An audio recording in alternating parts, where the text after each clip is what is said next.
श्री ऋषभदेव उवाच नायं देह भाजांग निलोके कष्टान कामान अर्हते वीर भुजांग जी तपो दिव्यं पुत्र का जेना सत्यं शुद्धे जस्मात् ब्रह्म सौखम अनंतम। ऋषभदेव जो कि महाराज भरत के पिता थे, महाराज भरत जिसका नाम से ये पृथ्वी को भारतवर्ष कहा जाता है, उनके पिता ऋषभदेव भगवान का अवतार, वो अपना पुत्र को सब उपदेश दे रहे थे रिटायर करने का। पहले सब कोई रिटायर करते थे, राजा हो, विशेष करके ब्राह्मण क्षत्रिय वैश्य, विशेष करके ब्राह्मण क्षत्रिय रिटायर करते। आजकल जैसा रिटायर कोई नहीं कर रहे, ये वैदिक सिस्टम नहीं है। वैदिक सिस्टम है वर्णाश्रम। जो चीज हिंदू धर्म नाम से चलता है वो आजकल हज पच हो गया। असल चीज है वर्णाश्रम का, और वो वर्णाश्रम धर्म का उद्देश्य क्या है? भगवत भजन, विष्णु आराधते। वर्णाश्रमचारवता पुरुषेण पर पुमान विष्णु आराधते न अन्य तत्व कारणम। The whole civilization, सभ्यता, वैदिक सभ्यता, इसका उद्देश्य है विष्णु आराधन, विष्णु आराधते।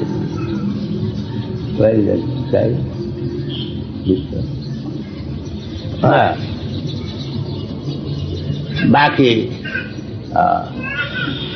मुश्किल है कि न ते विदु साथ गतिन विष्णु, ये सब जानते नहीं जो तो साथ गति किधर होनी। माम एवं शरणंगत, ये साथ गति भगवान जैसे बोले सर्वधर्मान परित्यज्य मामी कंग शरण, ये साथ गति। तो इस शास्त्र में सब जगह में यही समझाया गया है कि reach the goal of life, जीवन का उद्देश्य क्या है। कि वर्णाश्रम धर्म जो है इसका भी उद्देश्य वही है, विष्णु आराधते पुंसा नान्य तत्व से कारण। विष्णु आराधन के लिए सामाजिक विभाग ब्राह्मण क्षत्रिय वैश्य शूद्र और पारमार्थिक विभाग ब्रह्मचारी गृहस्थ वानप्रस्थ सन्यास, ये इसका नाम है वर्णाश्रम था। तो वर्णाश्रम धर्म तो टूट गया सब, है नाम से है, काम से नहीं है। इसलिए चैतन्य महाप्रभु विष्णु आराधन के लिए है, तो उद्देश्य विष्णु आराधन। अब वो वर्णाश्रम जो सिस्टम वो तो टूट गया है, वो फिर रीएस्टैब्लिश करना बहुत मुश्किल है।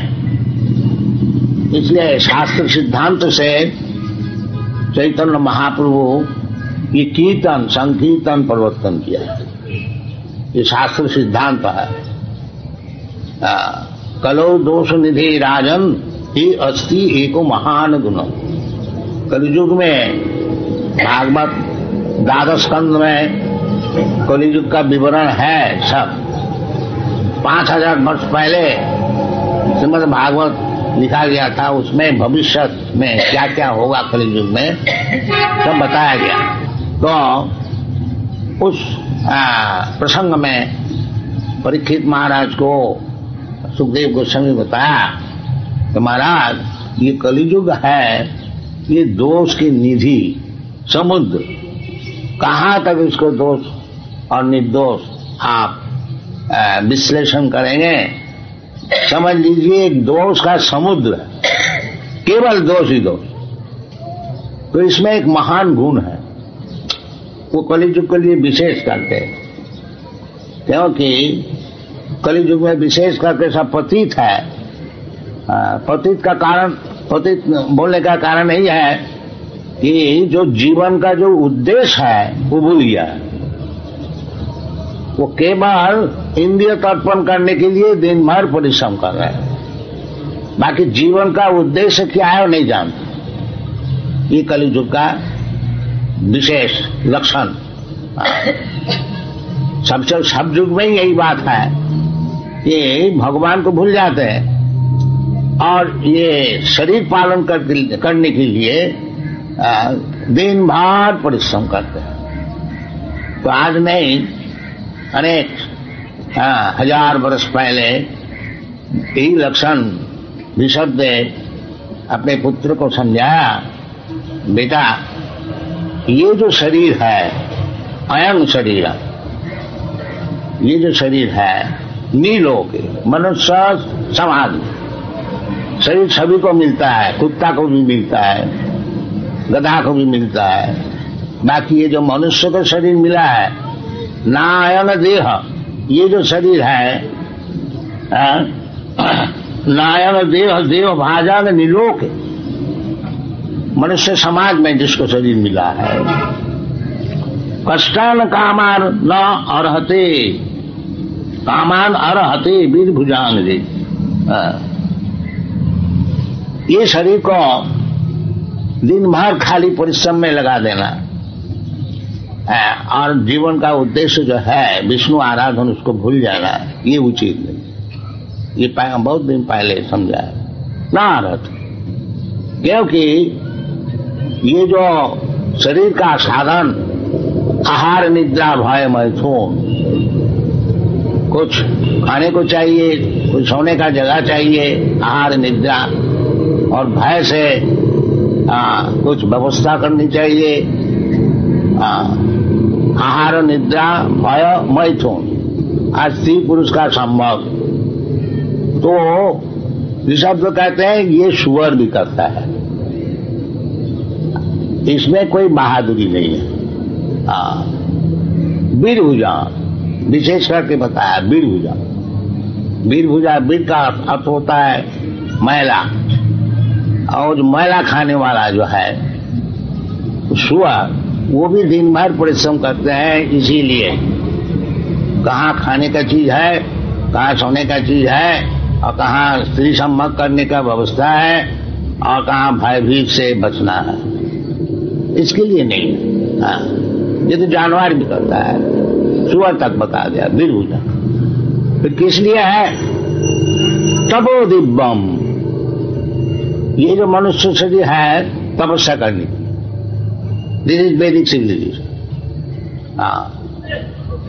तपो दिव्यं पुत्र का जीना सप्तम शुद्धे, ये जो हमारा सत्ता है, आई एम, सबको जानते हैं आई एग्जिस्ट, ये सत्ता शुद्ध करने की।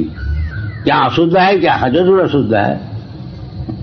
इसलिए अशुद्ध है कि तुमको मरने पड़ता है। भगवत गीता में भगवान साक्षात बताते हैं, न हन्नते हन्नमाने शरीरे, जीवात्मा जो है वो शरीर ध्वंस हो जाने से वो मरता नहीं। न हन्नते अंतवत्तु में देहा नित्य शोक्ता शरीर न, ये जो अंतवत जो है, जो नष्ट होने वाला है, वो है शरीर, और शरीर का अंदर में जो कि आत्मा है वो नष्ट होने वाला नहीं। तो शुद्धे तो सत्या, ये जो सत्ता शुद्धि, शुद्ध सत्व, स्पिरिचुअल, शुद्ध सत्व का अर्थ होता है स्पिरिचुअल। ये जो सत्ता है ये शुद्ध नहीं है, अशुद्ध है, क्योंकि त्रिगुणा प्रकृति क्रियमाणानि गुणै कर्माणि सर्वस्व, ये शरीर यात्रा निर्वाह होता है प्रकृति गुणै, सतरज तमा गुण, इसका ऊपर चलता है। जिसको सतगुण है उसको अच्छा शरीर मिलता है, ब्राह्मण का शरीर मिलता है, देवता का शरीर मिलता है, रजगुण है, क्षत्रिय का शरीर मिलता है। इसी प्रकार सब सदगुण कारण गुण संघर्ष सदसत जन्म जोनि की। ये जो ऊंचा नीच शरीर सब मिलता है उसका क्या कारण है? कारण गुण संघर्ष। ये जो प्रकृति का गुण है, सतगुण रजगुण तमगुण, जिसका साथ मैं संग करूंगा उसी प्रकार शरीर हमको मिलेगा। कर्मणा दैव नेत्रेण जंतर देह उपपत्ति है। तो विभिन्न प्रकार जो शरीर हम लोग को मिलता है इसका क्या कारण है? कारण गुण संघर्ष। ये जो प्रकृति का गुण हम लोग संग करते हैं, जैसा एक रोग होता है इन्फेक्शन, आप जान करके और अजान करके कोई रोग का बीजाणु को अगर संसर्ग करेंगे तो वो रोग से आपको भोगने पड़ेगा। इसी प्रकार कारण गुण संघर्ष, जैसे जैसे गुण से हम संग करेंगे उसी प्रकार हमको शरीर मिलेगा। तो शरीर चाहे ब्राह्मण का शरीर मिले और चाहे देवता का शरीर मिले और तो कुत्ता का शरीर मिले और नीच शरीर मिले, अंत वक्तु में देहा, ये सब अंत होने वाला है। और भगवद गीता में स्वयं भगवान पहले ही बता रहे हैं, तथा देहांतर प्राप्ति देहिनस्मिन् यथा देहि कौमार यौवन जरा, तथा देहांतर प्राप्ति, देहांतर होगा। अब किस प्रकार देहांतर होगा, आगे जाके के हमको क्या शरीर मिलेगा, ये सब हम लोग नहीं जानते। यद्यपि शास्त्र में सब कुछ बताया गया है, जो जैसा तुम शरीर चाहते हो ऐसा मिल जाएगा। इस प्रकार साधन करो। जानती देव वृता देवान पितरीन जानती पितृवृता भूते जा जानती भूतानी मज्जाजिनो भी जानती माम। यदि उच्च लोक में जाने चाहते हो, स्वर्गलोक, जनलोक, महलोक, तपलोक, अनेक सब उच्च लोक है, उधर भी जा सकते हो। जानती देव व्रता देवान, पृथ्वी लोग जा सकते हो, पितरीन जानती पितृव्रता भूते जा जानती भूतानी, और यदि इधर ही रहने चाहते हो वो भी हो सकेगा। और मज्जाजिनो भी जानती मां। और अगर भगवान का पास जाने चाहते हो तो भगवत भजन कर लो। सब चीज खुला हुआ है, जैसा हम लोग चाहते हैं। यथेच्छसि तथा कुरु, भगवान अर्जुन को बताया कि तुमको सब बता दिया, अब तुम इसको सोच करके विवेचन करके जैसा चाहते हो ऐसा करो। तो सब हमारा ही हाथ में है। हम देवलोक में जा सकता हूँ, पृथ्वीलोक में जा सकता हूँ, इधर भी रह सकता हूँ, और यदि चाहे हम तो भगवान का पास जा सकता हूँ। ये सब चीज शास्त्र में बताया किस तरह जा सकेंगे। तो वही चीज ऋषभ देव बता रहे हैं कि ये जो मनुष्य शरीर मिला है ये जंक्शन है, तुम जैसे चाहते हो आगे जाकर के मिलेगा, क्योंकि देहांतर तुम्हारा तो हो गई। तथा देहांतर प्राप्ति धीरस्तनमयीयते, जो बुद्धिमान है, धीर है, वो बहुत जल्दी समझ जाता है जहां देहांतर होता है। जो महामूर्ख होता है वो देहांतर क्या समझता ही नहीं। आजकल ये एजुकेशन है, महामूर्ख, बड़े बड़े सब यूनिवर्सिटी प्रोफेसर महामूर्ख सब देहांतर समझता नहीं। वो लोग कहते हैं स्वामी जी ये शरीर जब मिट जाता है सब मिट गया। बड़े बड़े लीडर लोग, बड़े बड़े सब प्रोफेसर एजुकेशनिस्ट, वो देहांतर क्या है नहीं समझते। और भगवान स्वयं बता रहे हैं और उदाहरण भी दे रहे हैं कि कौमार यौवन में जरा, यथा एक बालक है उसको जवान होना ही पड़ेगा, देहांतर, वो बालक शरीर नहीं रहेगा, उसको युवक का शरीर मिलेगा। अगर बालक अगर कहते हैं नहीं हम युवक नहीं होंगे, तो वो कहने से क्या होगा? प्रकृति का नियम है, होने पड़ेगा। और अगर युवक कोई कहते हैं हम बुढ़ा नहीं होंगे, तो बोलने से क्या होगा? होना ही पड़ेगा। तथा देहांतर प्राप्ति, तुम बोलने से क्या होगा? हम देहांतर नहीं होंगे, वैसे ही देह में सब शेष कर दें, बोलने से नहीं होगा। प्रकृति क्रियमाणानि गुणी कर्माणि सर्वश अहंकार विमूढ़ात्मा कर्ता हम इति मन्यते। जबरदस्ती बोलने से क्या छूट जाएगा? नहीं, ये संभव नहीं। तो ये सब आजकल एजुकेशन दिया जाता है कि देहांतर नहीं है, परजन्म नहीं है, पूर्व जन्म नहीं है, और स्वर्ग नहीं है, नरक नहीं है, और अनेक प्रकार शास्त्र में जो सब बताया गया है उसको मानते ही नहीं। तो क्या किया जाए? इतना मूर्ख हो गया ऐसा। और भगवान खुद बता रहे हैं, जशास्त्र विधि मुत्सृज्य वर्तते काम-कार न सिद्धिं च वाप्नोति। जो शास्त्र सिद्धांत है उसको जो मानते नहीं, अपना मन माफिक काम करते हैं, उसको जीवन तो असफल होगा ही। न सिद्धिं च वाप्नोति, और न सुखम, सुख भी नहीं मिलेगा, और परागति का तो बात ही छोड़ दीजिए। ये सब चल रहा है। इसलिए हम लोग थोड़ा प्रयत्न कर रहे हैं कि ये कृष्ण कॉन्शसनेस मूवमेंट में जो हमारा शास्त्र में जिस प्रकार लिखा है उसको ग्रहण किया जाए, जीवन को सुधारा जाए, और आगे जाके हमारा उद्देश्य, जीवन का उद्देश्य क्या है उसको सफल किया जाए। तो ये सब निःशब्द है, आज नहीं, बहुत दिन पहले यही चीज, यही बताया जाता है कि देहांतर प्राप्ति। और ये क्वेश्चन जो देहांतर क्यों है? देहांतर इसीलिए होता है कि सत्ता शुद्धि नहीं। जैसा कोई आदमी बीमार हो जाए तो उसको दुख भोगने पड़े। तो इस शास्त्र में बताते हैं, जहां आपने भौतिक शरीर ग्रहण किया आपको दुख भोगने पड़ेगा। दुख अनेक प्रकार होता है, कुछ ना कुछ आपको दुख भोगना ही पड़ेगा। क्योंकि असन्नपि क्लेश देहास देह, यद्यपि ये शरीर सब दिन के लिए नहीं है, जब तक ये शरीर रहेगा क्लेश दुख देगा। हम लोग सबको यही प्रयत्न करते हैं।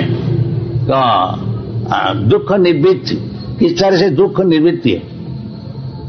तो दुख निवृत्ति क्या चीज है वो जानते ही नहीं हम लोग। इसलिए भगवान साक्षात बताते हैं कि तुम्हारा जो असल दुख है, जन्म मृत्यु जरा व्याधि, तुम तात्कालिक सामयिक जो दुख निवृत्ति करते हो, वो तो शरीर जो सुख मिला है वो शरीर का साथ साथ वो सब मिट जाए, फिर तुमको और एक शरीर लेने पड़ेगा अपना कर्म का अनुसार, और उसका दुख भोगने पड़ेगा। तो यदि दुख से, तो आत्यंतिक दुख निवृत्ति यदि चाहते हो तो ये सत्ता का शुद्ध करो। उसके लिए तपस्या, तपो दिव्यं पुत्र का जेन शुद्धे तो सत्या, सत्ता शुद्धि करो। अब वो सत्ता शुद्धि करने का मौका किस समय मिलता है? अयंग देहा निदेह निलोके, नायंग देह देहो भाजांग निलोके कष्टान कामान। इस शरीर को, जो इतना मूल्यवान शरीर है जिसमें कि तुम सब दुख को नष्ट कर सकते हो, यही शरीर में, वो शरीर को ये सुअर कुत्ता का ऐसे लगा करके केवल भोजन और स्त्री संभाग और आहार निद्रा भय में, और उसके लिए दिन भर तकलीफ करना ये उचित नहीं है। ये ऋषभ देव का उपदेश, नायंग देह देह भाजांग निलोके। चाहिए कुछ, शरीर जब मिला है हमको कुछ खाने को चाहिए, ये तो जरूरी बात है, और सोने का भी जगह चाहिए, और इंद्रिय है उसको भी थोड़ा भोग चाहिए, और वैसे भी किस तरह से निवृत्ति हो, ये जरूरी है। बाकी इसी के लिए केवल जीवन है, ये महामूर्खता है। जीवन का और कुछ उद्देश्य है। वो उद्देश्य क्या है? तपस्या दिव्यम, दिव्य चीज लाभ करने के लिए तपस्या। हाँ, इसलिए समाज का विभाजन है। जब ब्राह्मण, क्षत्रिय, वैश्य, शूद्र, जो ब्राह्मण लोग जो है वो अपना जीवन में तपस्या किस तरह से करने होता है दिखाता है। समो दमो तितिक्षा आर्जव ज्ञानम विज्ञानम आस्तिकम ब्रह्म कर्म स्वभाव। ब्राह्मण आइडियल लाइफ वो दिखाते हैं, दिखाकर सिखाते हैं। इसलिए ब्राह्मण शिक्षक है, गुरु है, शास्त्र में बताया गया है। और क्षत्रिय ब्राह्मण से उपदेश लेकर के प्रजा जिस तरह से जीवन यापन करने से उसको उपकार होगा, ये क्षत्रिय का काम है। और वैश्य का काम है खाने का चीज सबको मिले उसको बंदोबस्त करें। कृषि गो रक्षा वाणिज्यम वैश्य कर्म स्वभावजम, खाने का चीज मिल जाएगा। कृषि कार्य करने से, अन्न पैदा करने से, भगवान खुद भी बताते हैं अन्नाद भवन्ति भूतानि, खूब अन्न पैदा करो। खूब नहीं, जितना जरूरत है। अन्नाद भवन्ति भूतानि पर्जन्यात् अन्न संभव। और अन्न तभी संभव होगा जब ठीक ठीक बरसात होगा। पर्जन्यात् अन्न संभव, यज्ञात् भवन्ति पर्जन्य। और यदि यज्ञ करेंगे आप तो यथा समय आपको वृष्टि मिलेगी, और जिसमें जमीन में आप अच्छी तरह से बड़ा सहज से अन्न पैदा कर सकेंगे। यज्ञात् भवन्ति पर्जन्य, पर्जन्यात् अन्न संभव। ये सब शास्त्र में विधि है।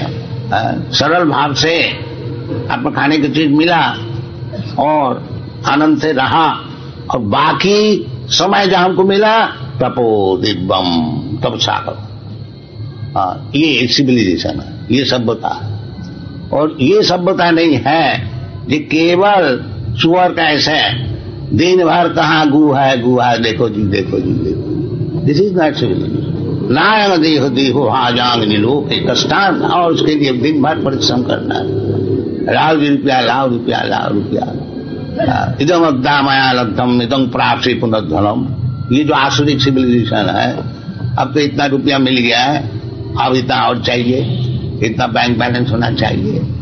इसी तरह से सारा जीवन सुबह ऐसे परिश्रम करके केवल खाने सोने और संभोग करने के लिए ये जो सभ्यता है ये उचित नहीं है। कम से कम मनुष्य जीवन में ये उचित नहीं है। तपस्या करनी चाहिए। तपो दिव्यम। और कलियुग में वो तपस्या बड़ा सरल। ये आपको जो बता रहे हैं, कलियुग में तो दोष ही है, परंतु एक सुविधा है। वो क्या है? कीर्तनादेव कृष्ण से मुक्त सांग परम भज। केवल भगवान कृष्ण का नाम कीर्तन करने से वो मुक्त संग हो जाता। ये जो दोष है, कलो दोष निधि, ये दोष से छुट्टी मिल जाती, निर्दोष हो जाता। ये चैतन्य महाप्रभु बता, चेत दर्पण मार्जनम। दोष सब कहाँ है? ये सब हृदय में ही है। सब जितना दोष हमारा है, डार्टी थिंग्स, वो सब हमारा हृदय में।